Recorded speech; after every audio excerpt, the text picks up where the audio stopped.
नमस्कार। आज पनि म उपस्थित भइसकेको छु। नयाँ जोस, नयाँ उमङ्ग र नयाँ परिवेशसहित।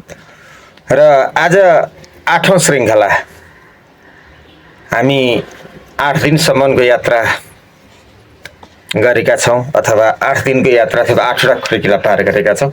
बहुत रमाइलो लागिरहेछ।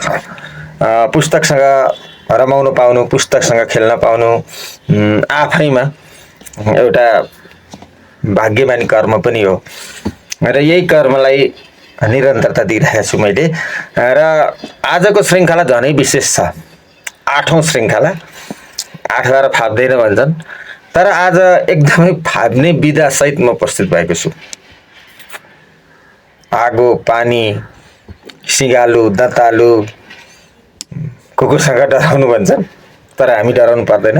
आज 8औं श्रृङ्खलामा म आगो लघुत्तम काव्य विधाको आगो सिद्धान्त र प्रयोग पुस्तकसँग खेलिरहेको छु, अथवा यसमा पढिरहेको छु। यसबाट तपाईँहरूलाई केही न केही महत्त्वपूर्ण जानकारीहरू दिइरहेको छु। आगो विधाका परिकल्पनाकार हुनुहुन्छ दीर्घबहादुर चन्द सुमन। उहाँ कञ्चनपुर महेन्द्रनगर निवासी हुनुहुन्छ। धेरै वर्ष नेपाली सेनाको प्रमुख सेनानी पदमा जागिर खाएर यो जुन निर्वित र भरण पछिको जीवन अथवा रिटायर जीवन चाहिँ उहाँले एकदमै साहित्य कलातिर लगाएर व्यतीत गरिरहनु भएको छ। र उहाँको काव्यिक क्षमता र दक्षताको कुरा गर्नुपर्दा यो आगो भन्दा अर्को उहाँको कृति छ एउटा सप्तरङ्गी सुमन। त्यहाँ विभिन्न विधाका सृजनाहरू पढ्न पाइन्छ। बहुमुखी प्रतिभाका धनी हुनुहुन्छ। र उहाँको यो आगो लेख्न सजिलो छ। आगोमा गजल लेख्न सकिन्छ, आगोमा मुक्तक लेख्न सकिन्छ, र आगो पनि लेख्न सकिन्छ। यसकारण आगो लेख्न सजिलो छ। आगो मस्तले वाचन गर्न पनि सकिन्छ र आगोलाई गीय विधाको रूपमा गाउन पनि सकिन्छ। बहुत लेख्न सजिलो, वाचन गर्न सजिलो, गाउन सजिलो, जे गर्न पनि सजिलो यो विधा छ। र यो विधामा अहिले धेरैले कलम चलाइरहनु भएको छ। र आज म यस विधाबाट केही सृजनाहरू प्रस्तुत गर्छु। र सृजना प्रस्तुत गर्नुभन्दा अगाडि यस कृतिका आदरणीय लेखक दीर्घबहादुर चन्द सुमनज्यूलाई हार्दिक सम्मान र आभार व्यक्त गर्न चाहन्छु। र अब चाहिँ म सुरु गर्छु 8औं श्रृङ्खला, आगोको श्रृङ्खला। सुन्ने होइन त आगो? सुन्नुहोस् है आगो के हो। यहाँ त धेरै कुराहरू छन्, तर म चाहिँ केही कुराहरू मात्रै प्रस्तुत गर्छु, किनभने समयको पनि हामीसँग पाबन्दी हुन्छ। पहिले म आगो प्रस्तुत गर्छु।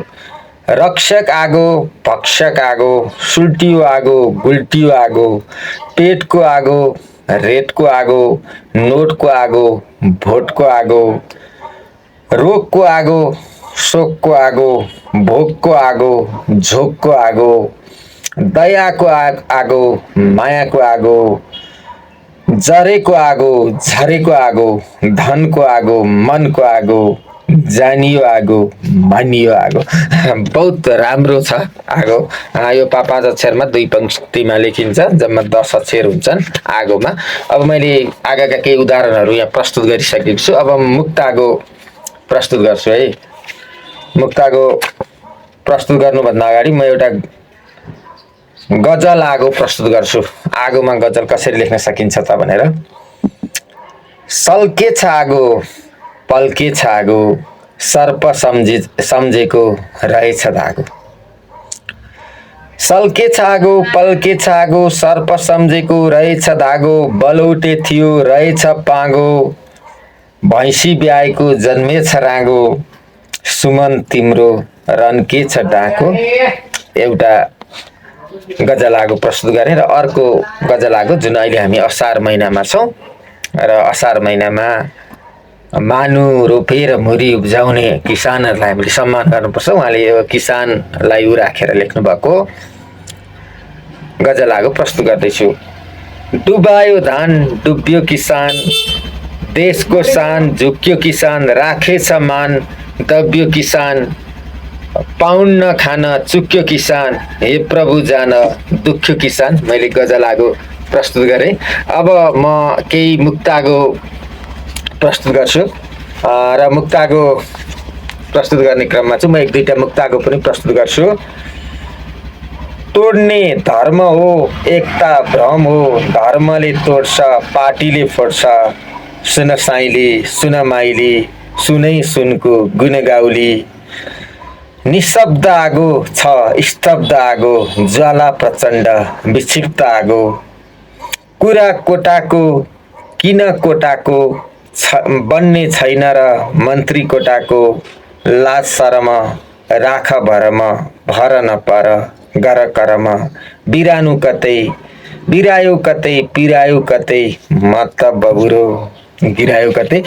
कति राम्रा सृजनाहरू छन् र आगो मुक्तागो र गजलागो यी तिनटै विधामा हजुरहरू सबैले कलम चलाइदिनु होला भन्दै आजको यस विशेष श्रृङ्खलाबाट बिदा हुन चाहन्छु। हस्त नमस्कार।